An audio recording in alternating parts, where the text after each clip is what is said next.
कालच्या सभेमध्ये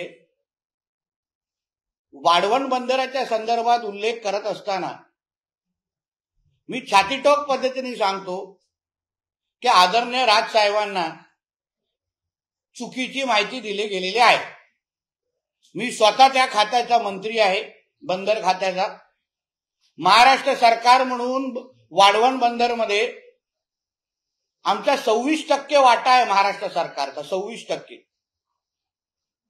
आणि त्या बंदराच्या प्रत्येक गोष्टीमध्ये प्रत्येक हालचालीचा साक्षीदार हा त्या खात्याचा मंत्री म्हणून मी स्वतः आहे।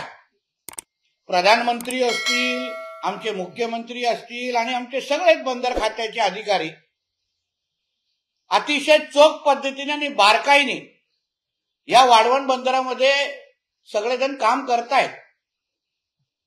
वाढवण बंदरामुळे आपला देश आज जिथे जे नगण्य आहे त्या बंदर ह्या क्षेत्रामध्ये, बंदरांच्या जागतिक बंदर यादीमध्ये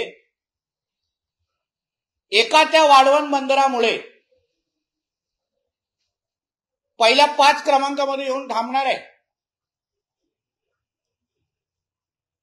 जो 20 मीटरचा जो ड्राफ्ट म्हणजे खोली ज्याला म्हणतात, जो आजच्या तारखेला कोणाकडेच नाही, कुठल्याच देशातल्या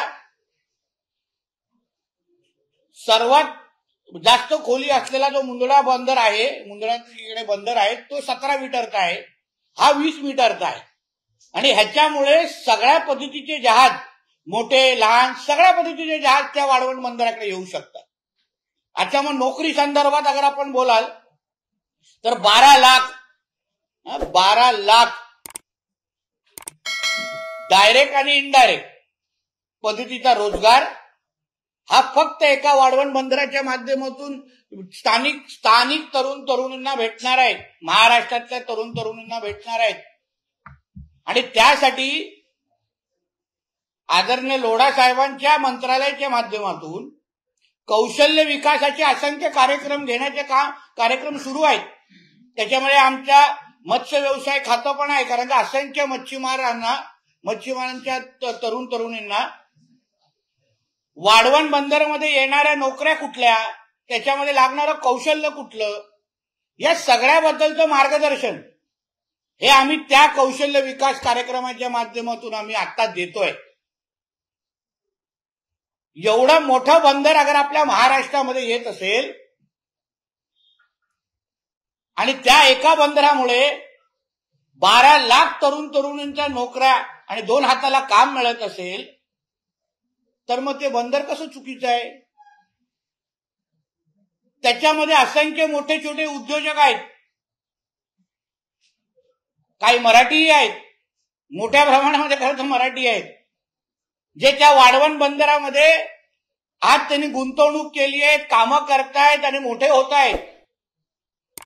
मग कुठल्या हिशोबाने वाढवण बंदर वाईट आहे तुम्ही सांगा मला? हे ना जैतापूर नको, हे ना नाणार नको, हे उद्धव ठाकरेंची भाषा का बोलतायत हे मला आजपर्यंत आता कळण्याच्या पलीकडे गेलेलं आहे।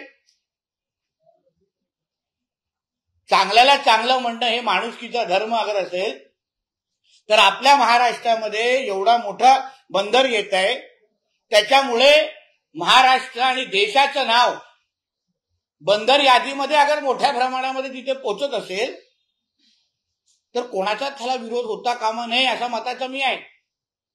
म्हणजे चुकीची माहिती त्यांच्याकडे कोणीतरी दिली हे निश्चित आहे, कारण अशा पद्धतीच्या चांगल्या प्रकल्पाला विरोध, चांगल्या प्रकल्पाला गैरसमज कोणीही करू नये असा मताचा मी आहे।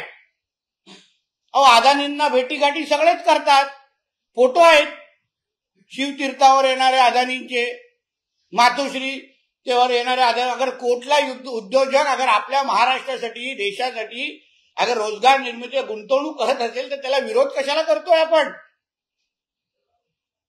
विरोध कशाला करतोय? म्हणून वाढवण बंदरा बाबतीमध्ये तरी कुठलंच चुकीचं काम होत नाहीये। उलट आपल्या महाराष्ट्राला अभिमान